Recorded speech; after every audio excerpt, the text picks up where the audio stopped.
সেটা হচ্ছে যে আচ্ছা 3 নম্বরের সাথে সাথে আরেকটা জিনিস এর সাথে আমি বলে দিই, সেটা হচ্ছে আলোর যে গতিবেগটা যেটা, সেইটা এই যে এইটা যেটা আছে, যে এখানে আমি লিখে দিয়েছি যে 3 × 10⁸ মিটার পার সেকেন্ড। আরেকটা জিনিস পরীক্ষায় এইটা পড়বে না, পরীক্ষা যদি পড়ে যে আলোর গতিবেগ কত, এইটা পড়বে 3 × 10⁸ মিটার পার সেকেন্ড। এরকম লাখ কোটি এসব পড়বে না, কিন্তু আমি এটা তোমাদেরকে একটা ধারণা দেওয়ার জন্য বললাম, আর অন্য কিছুই না। ঠিক আছে, তাহলে এরপর এই যে এইটা যেটা, এইটা শূন্য মাধ্যমে চলে, তখনই তোমাদের মধ্যে কোশ্চেন চলে আসবে যে শূন্য মাধ্যমটা আবার কি জিনিস। তোমরা যারা যে সমস্ত ভাই বোনরা অলরেডি প্রি ওয়েডিং শেষ করে, প্রি ওয়েডিং মানে যে টেস্ট পরীক্ষা, আর ওয়েডিং মানে হচ্ছে যে যেটা 2026 সালে ফেব্রুয়ারি মাসে তোমরা পরীক্ষা দিবে, ফাইনাল মাধ্যমিক পরীক্ষা আর কি, সেটার কথা বলছি। তাহলে তারা যেহেতু প্রি ওয়েডিং শেষ করে নিয়েছো, তাহলে তারা মোটামুটি এই জিনিসগুলো পড়েছো। তাহলে তোমরা যেহেতু পড়েছো, তাহলে তোমরা এই জিনিসটা বুঝতে পারবে যে এইটা আলোর যে গতিবেগটা, এটা হচ্ছে শূন্য মাধ্যমে আলোর গতিবেগ। কি বলছি? শূন্য মাধ্যমে, শূন্য মাধ্যমে। আমার অনেক ভাই বোন রয়েছে যারা এই শূন্য মাধ্যম কি, কঠিন মাধ্যম কি, গ্যাসীয় মাধ্যম কি, তারপর জল মাধ্যম কি, এই জিনিসগুলো কি সেটা জানো। কোনো অসুবিধা নেই, আমি হিয়ার। দেখো শোনো বন্ধু, ভালো করে শোনো, আমি শুধু মাধ্যমটা ভালো করে বুঝাচ্ছি, সেটা দেখো। দেখো এইখানে আমি কি বলেছিলাম, রাজু, আমাদের রাজু যে বহুত ছুটে, যে 5 মিটার পার সেকেন্ড বেগে ছুটে, তাহলে সেই রাজু, তাহলে এটা হচ্ছে 100 মিটার, এটা 0 মিটার। এখান থেকে রাজু ছুটা শুরু করলো, রাজু যে ইউ, ঠিক আছে, রাজু ছুটা শুরু করলো এখান থেকে। একটা সিম্পল জিনিস ভালো করে বলো, যে রাজু যদি এখানে কিছু না থাকে, ফাঁকায় ফাঁকায় যদি এরকম করে ছুটে চলে যায়, তাহলে রাজু এখান থেকে এখানে যেতে সময় কত কত লাগবে? তোমরা মাথায় ভালো করে ভাবো, যে রাজু এইখান থেকে ছুটা শুরু করলো, কোনো কেউ নাই এখানে, পুরো ফাঁকা ছুটে চলে গেলো এখানে, এইটাতে রাজুর বেশি সময় লাগবে নাকি? রাজু এইখানে ছুটছে, এইখানে আবার এইখানে একটা লোক, এইখানে একটা লোক, এইখানে একটা লোক, এখানে কেউ দাঁড়িয়েছে, এখানে কেউ আবার একটা বেটি ছেলে আমার বোনটা দাঁড়িয়েছে, এরকম করে করে এখানে সব দাঁড়িয়েছে। এরপর রাজু এইখান থেকে ছুটা শুরু করলো, তাহলে রাজু এইখানে বেশি সময় লাগাবে ছুটতে, 100 মিটার পথ যেতে, নাকি এইখানে বেশি সময় লাগাবে? এইখানটা ফাঁকা, কেউ নাই, রাজু হুস করে ঢুকে চলে যাবে। কিন্তু এই জায়গাটা ভালো করে বুঝো, যে এই জায়গায় যাবে, রাজু ছুটছে, ইয়ার সাথে একবার ধাক্কা খেলো, ইয়ার সাথে একবার ধাক্কা খেলো, ইয়ার সাথে একবার, ইয়ার সাথে, এইরকম করে করে ধাক্কা খাতে খাতে এইখানে পৌঁছিল। তাহলে এইখানে ইয়ার গতিবেগটা যেটা, সেটা নিশ্চয়ই অনেক কমে যাবে, এইখানে আবার গতিবেগটা সেটা বেশি হবে। সেই রকম ভাবে লাইট যেটা, সেই লাইটেও শূন্য মাধ্যম, মানে কোনো কোনো কেউ উহাকে বাধা দিবে না, সেইটাকে বলা হয় শূন্য মাধ্যম। তাহলে এই যদি বাধা না দেই, সেই জায়গাতে লাইট প্রতি সেকেন্ডে 3 × 10⁸ মিটার রাস্তা অতিক্রম করতে পারে। কিন্তু যদি কেউ বাধা দিই, আচ্ছা এখানে রাজুকে বাধা দিচ্ছিল বহুত লোক ছিল, এই লোক ওই লোক, এই ওই বহুত ছিল আর কি। কিন্তু লাইটকে বাধা দেওয়ার জন্য তো লোক থাকবে না, কারণ লাইট আসছে কোথার থেকে? সূর্য থেকে। আমরা জানি যে সমস্ত শক্তির উৎস হলো সূর্য, সমস্ত শক্তি, এটা তো আলোক শক্তি, মানে লাইট। লাইট তো ওঠেই, তার সাথে সাথে অনেক শক্তির উৎস হচ্ছে সূর্য। তাহলে এই যে সূর্য থেকে যে লাইটটা আসছে, ভালো করে করে তোমাদেরকে আমি আরেকটু ডিটেলসে বলি, বুঝতে পারবে জিনিসটা। দেখো আমি কিন্তু একটা জিনিসই বলছি কখন থেকে, কিন্তু আমি এইটা চাইছি যে তোমরা জিনিসটা ভালো করে বুঝো, ঠিক আছে? না বুঝলে হবে না। দেখো এইখানে রয়েছে আমাদের সূর্য, কে রয়েছে? সূর্যি মামা, সান, SU বর্গের জন্য সান। এইখানে রয়েছে সান, সান এই যে আমাদেরকে লাইট দিবে, ঠিক আছে?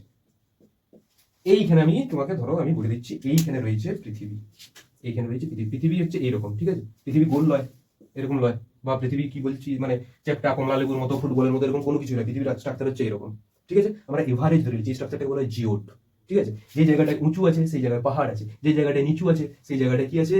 সমুদ্র আছে। আর আমরা এই জায়গাগুলো, যে জায়গাগুলো সমতল, সেই জায়গাগুলোতে আমরা রয়েছি। তাই তাহলে আমরা রয়েছি এইখানে, ঠিক আছে? এরপরে তোমরা ফিজিক্সের ফার্স্ট চ্যাপ্টার, যেটা ফিজিক্স কেন বলছি, ভৌত বিজ্ঞানে তোমাদের ফার্স্ট চ্যাপ্টার আছে, সেটা হচ্ছে পরিবেশের জন্য ভাবনা, একটা চ্যাপ্টার আছে। সেইখানে তোমরা বুঝতে পারবে যে এই যে আচ্ছা এগুলো আগে মুছে দিই। সেইখানে তোমরা বুঝতে পারবে যে এই যে পৃথিবী, এই যে পৃথিবী, পৃথিবী, আচ্ছা এটা বলতে বলতে খুব সুন্দর একটা জিনিস মনে পড়ে গেল। সেটা হচ্ছে তোমরা যদি কেউ ইয়া শুনে থাকো, সেটা হচ্ছে গীতা, গীতা যদি কেউ পড়ে থাকো বা শুনে থাকো, সেখানে অর্জুন একবার শ্রীকৃষ্ণকে জিজ্ঞাসা করছে যে আমাদের বিশ্ব কি দিয়ে তৈরি। তখন শ্রীকৃষ্ণ বলছে যে আমাদের বিশ্ব হচ্ছে 3টি জিনিস নিয়ে তৈরি। একটি হচ্ছে অগ্নি, কি? গয় দন্তময় দীর্ঘই, অগ্নি। আরেকটা কি? 2 নম্বর হচ্ছে জল বা পানি, জল। আর 3 নম্বর হচ্ছে বায়ু, ঠিক আছে? তোমরা যদি এই ডায়লগটা তোমরা শুনবে, তোমরা রিলস ফিলস দেখো, তোমরা বুঝতে পারবে। তাহলে বলছে আমাদের এই পুরো বিশ্ব, পৃথিবী যেটা, এই পৃথিবীটা কি দিয়ে তৈরি? অগ্নি, জল, বায়ু। ভালো করে বুঝো, এই যে এই কোর, এটা কোর একদম কেন্দ্র, এই চারিপাশে ইয়ার টেম্পারেচার বহুত, মানে ইয়ার তাপমাত্রা বহুত, এইখানে আগুন আছে, ঠিক আছে? এখানে কেউ থাকতে পারে না, ওই জন্য আমরা থাকি উপরে, আমরা ভিতরে কেউ থাকিনি। তাহলে এইখানে প্রচুর টেম্পারেচার, এখানে বহুত আগুন। এখানে আবার টেম্পারেচার কত যদি বলি, তোমরা জাস্ট ভাবো, এখানে 3000 ডিগ্রি থেকে 5000 ডিগ্রি পর্যন্ত এখানে টেম্পারেচার। কি বলছি বুঝতে পারছো? আর আমরা 100 ডিগ্রি টেম্পারেচার যদি কোথাও থাকে, সেই 100 ডিগ্রি টেম্পারেচারে জল যদি গায়ে লাগে, তাহলে ফোসকা পড়ে যায়। এখানে কত আছে? 3000 ডিগ্রি টেম্পারেচার। তার জন্য এটাকে বলা হয় অগ্নিমণ্ডল। যে জায়গাটা জুড়ে আছে সেটাকে বলা হয় মণ্ডল, আর এখানে আগুন আছে তাই এটাকে বলা হয় অগ্নিমণ্ডল। বুঝতে পারলে? আচ্ছা, এই যে জায়গাগুলো যেখানে আমি বললাম, ভালো করে দেখো, যে যে জায়গাগুলো গর্ত আছে, গর্ত, তার মানে এইগুলা কি আছে? জল আছে। এই দেখো এইগুলো এগুলো জল আছে। তোমরা ভালো করে যদি দেখো বা পড়েওছো বা শুনেওছো যে আমাদের পৃথিবীতে 70 ভাগ থেকে 75 ভাগ হচ্ছে জল, ঠিক আছে, আর বাকিটা স্থল, বাকি মানে 25 ভাগ বা 30 ভাগ এটা হচ্ছে স্থল। মানে পুরা পুরা পৃথিবীর মধ্যে অনলি 25% জায়গা যেখানে আমরা থাকতে পারি, বাকি 75% জায়গায় মানুষ থাকে না, ঠিক আছে। যাই হোক, তো এই হচ্ছে জিনিস। তো এই যে এইখানে আছে জল, তাহলে এইখানে যেহেতু প্রচুর জল আছে তাই এটাকে বলা হয় জলমণ্ডল, ঠিক আছে। আচ্ছা, এরপরে দেখো, এরপরে ভালো করে বুঝবে, এরপরে ঠিক আছে, এরপরে দেখো এই যে পৃথিবীটাকে কেন্দ্র করে এইরকম কিছু লেয়ার আছে, ঠিক আছে। এইখানে থাকে বায়ু মানে বাতাস, এটাকে বলা হয় বায়ুমণ্ডল। তাহলে অগ্নিমণ্ডল এইখানে, জলমণ্ডল এটা অগ্নিমণ্ডল, এটা জলমণ্ডল, বায়ুমণ্ডল হয়ে গেল এই যে এই জায়গাগুলোকে বলা হয় বায়ুমণ্ডল। মানে এইখানে বায়ু থাকে। এরকম কতটা জায়গা থেকে থাকে, এই যে এইখান থেকে, এইখানে মানে কি পৃথিবী পৃষ্ঠ থেকে শুরু করে যখন আমরা সামনের দিকে যাবো, এরকম তোমরা যখনই পরিবেশের জন্য ভাবনা যে চ্যাপ্টারটা পড়বে তোমরা বুঝতে পারবে প্রথমে troposphere, stratosphere, mesosphere, thermosphere, exosphere, ionosphere, magnetosphere, এরকম করে টোটাল ওইখানে 6টা স্ফিয়ার আছে। স্ফিয়ার মানে গোল, অন্য কিছু নয়, স্ফিয়ার মানে গোল। স্ট্র্যাটোস্ফিয়ার, স্ট্র্যাটোর কাছে যে গোলটা রয়েছে সেটাকে বলা হয় স্ট্র্যাটোস্ফিয়ার, ঠিক আছে। তাহলে এই যে জায়গাগুলো এইগুলোতে বায়ু আছে। কিন্তু যখনই এইখান থেকে এইটা প্রায় আমি ধরে নিলাম 2000 কিলোমিটার, কত বলছি, 2000 কিলোমিটার পর্যন্ত, 2000 কিলোমিটার। তাহলে এই পৃথিবী পৃষ্ঠ থেকে, মানে আমি এখন যে জায়গায় দাঁড়াই আছি, সেই জায়গা থেকে উপর দিকে যদি 2000 কিলোমিটার যাই, ততক্ষণ পর্যন্ত কিন্তু আমরা বায়ু পাবো, মানে বাতাস পাবো। ততক্ষণ ওই জায়গাটা পর্যন্ত বলা হচ্ছে বায়ুমণ্ডল। তার মানে এতটা পর্যন্ত বায়ুমণ্ডল। বাকি যে এতটা জায়গা, এই জায়গায় কিছুই থাকেনি, কিছুই মানে কিছুই না। এই জায়গাগুলোতে কি থাকে, এই জায়গাগুলোতে গ্যাস থাকে, বালুকণা থাকে, ধূলিকণা থাকে, ঠিক আছে, এই সমস্ত জিনিস থাকে। কিন্তু এই জায়গাটাতে কিছুই থাকে না, মানে কিছুই থাকে না, বায়ুও থাকেনি।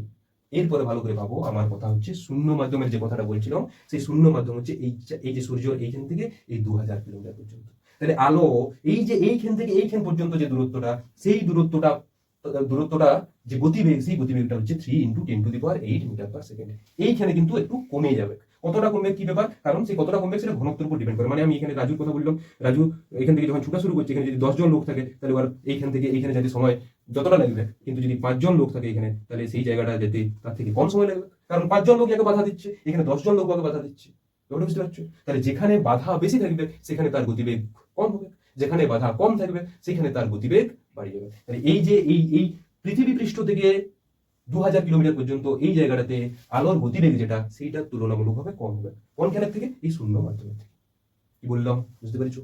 তাহলে এই হচ্ছে আলোর গতিবেগ। শূন্য মাধ্যম কি জিনিস? আচ্ছা, এই জায়গাটাকে এই যে এই 2000 কিলোমিটার এর মাঝখানে কি জিনিস থাকে আমি বলে দিচ্ছি, তাহলে তোমরা মাধ্যমটা বুঝতে পারবে। আমি যদি শুধু মাধ্যমটাকে ভাগ করি 4টে ভাগে বুঝতে পারবে। দেখো, 1 নম্বর হচ্ছে শূন্য মাধ্যম, এই যে শূন্য দিয়ে দিলাম, শূন্য মাধ্যম। 2 নম্বর যেটা, সেটা হচ্ছে কঠিন মাধ্যম। আচ্ছা, আমি কঠিন মাধ্যম না বলে একটা সিকোয়েন্স ওয়াইজ বলে দিই, তাহলে জিনিসটা বুঝতে পারবে। 2 নম্বর হচ্ছে বায়ু মাধ্যম। বায়ু মানে এইখানে এই যে বায়ু মাধ্যম, মানে এই যে জায়গাগুলোকে বলা হয়, এইখান থেকে এটা বায়ু মাধ্যম বললাম তো। তাহলে এই যে বায়ু মাধ্যম যেটা, সেইখানে ছোট ছোট বেশি জিনিস নাই, কম জিনিস আছে, কম কম মানে কম লোক এখানে এই আলোটাকে দাঁড় করবে। লোক মানে বলতে চাইছি যে লোক নয়, এখানে বাতাস থাকবে, নাইট্রোজেন, হাইড্রোজেন, অক্সিজেন, ধূলিকণা, বালুকণা, ঠিক আছে, জলীয় বাষ্প, ওই সেই জিনিসগুলো থাকবে। তাহলে সেইখানে ওই জিনিসগুলো কম থাকবে, খুব বেশি থাকবে না। কিন্তু যখনই আমরা চলে যাব বায়ুর পরে, আমরা চলে যাব তোমার গ্যাস, তরল মাধ্যম, তরল তরল মাধ্যম। সেইখানে কি হবে, এই তরল মাধ্যমে কি হবে, তরল মাধ্যমে এর গতিবেগটা, মানে এই কণাগুলো যেগুলো সেগুলো আরেকটু বেশি বাড়বে, ঠিক আছে। এখানে কম ছিল, এখানে আরেকটু বেশি। মানে আমি তোমাদেরকে এখানে যদি এক্সাম্পল হিসেবে বলি, এখানে ভালো করে এক্সাম্পল হিসেবে দেখে নাও, যে শূন্য মাধ্যম তো পুরোপুরি বলে দিলাম। শূন্য মাধ্যম মানে কেউ থাকবে না, সোজা চলে যাবে, ঠিক আছে, এটাকে বলা হয় শূন্য মাধ্যম। এইটাকে বলছি আমরা বায়ু, মানে এখানে খুব কম লোক ইয়াকে বাধা দিবে, ঠিক আছে, 5 জন ধরল, এইখানে আর একটু বেশি লোক বাধা দিচ্ছে, তাই এটাকে বলা হচ্ছে যে এটা বায়ু হয়ে গেল, এটাকে ওই জন্য বলা হচ্ছে তরল, ঠিক আছে, তরল মাধ্যম। এরপর বা জল মাধ্যম, এটাকে তরলটাকে জল বলতে পারি। এবার এইখানে এত বাধা আছে, এত মানে বাধা বলতে এগুলো অ্যাকচুয়ালি কণা, তোমাদেরকে আমি কেমিস্ট্রি যখন পড়াবো তখন বলবো, ঠিক আছে, এগুলো কণা, এগুলো এত বেশি আছে, এইখানে কিন্তু এই বেশি যেতে পারেনি, কারণ এখানে বাধা অনেক বেশি। তাহলে বাধা যেহেতু অনেক বেশি, এইটা হয়ে গেল কঠিন মাধ্যম। বুঝতে পারছো? আচ্ছা, তাহলে এই হলো শূন্য মাধ্যম, বায়ু মাধ্যম, তরল মাধ্যম, কঠিন মাধ্যম। তোমাদেরকে যদি এখন কোশ্চেন করা হয় যে আলো আলো আলো কোন মাধ্যমে আলোর গতিবেগ সবচেয়ে কম, তাহলে কি বলবে তোমরা? কমেন্টে বলো।